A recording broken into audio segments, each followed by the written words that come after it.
ang loob. Ayan guys. Oh, may mga puthaw pa dito. May mga bakal pa. Ito naman ay kusina. Pero ito ay CR. Yan. Dito tayo malawak din yung ano nila eh. Kusina. Lababo. Ayan.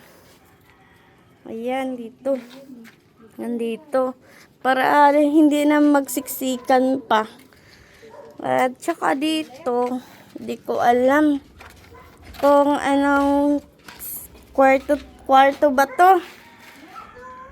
Ayan. Tapos, oh, wow, bintana yan. Tapos makikita mo dagat. Ay, naku, napakagandang dagat dyan. Overlooking. Update ko kayo pag second floor para pag mabuhusan na yan dyan sa taas. Pwede na tayong umakyat tapos makikita natin ang napakagandang tabing dagat doon.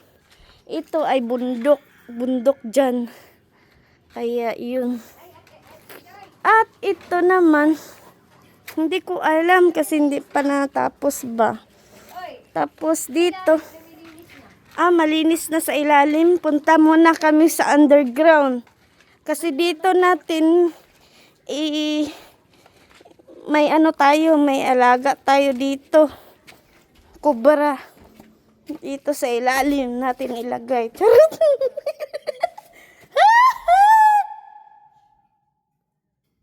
Lo?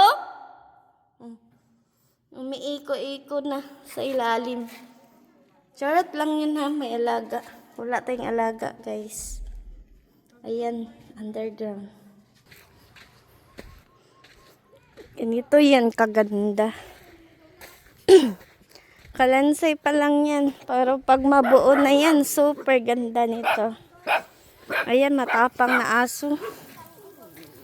Ayan. Nagsimula na sila. Pag magbuhos dyan, nako, ang ganda na talaga. Guys. Ayan, guys. Oh. Ayan. Dito naman kila Ate Nani. Madaming bunga ng mangga. Ito yung ano, gilid. Diba? Yun lang.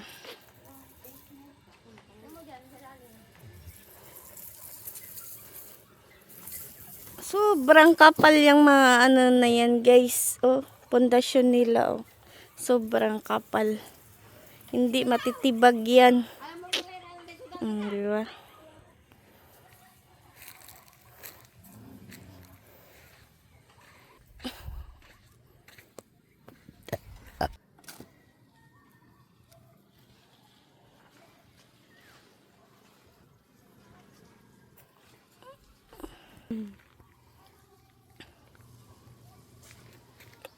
Pero pag tingnan mo, mukhang ano lang, maliit. Pero pag maano mo yan, guys, napakalawak pala. Diba? Hindi pa kasi siya tapos kaya parang maliit lang tingnan kasi may mga bakal-bakal pa.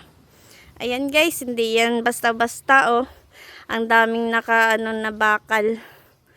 Kaya matibay talaga. Hindi din basta-basta yung ano nito guys. Grabe. Yan pa lang yan oh.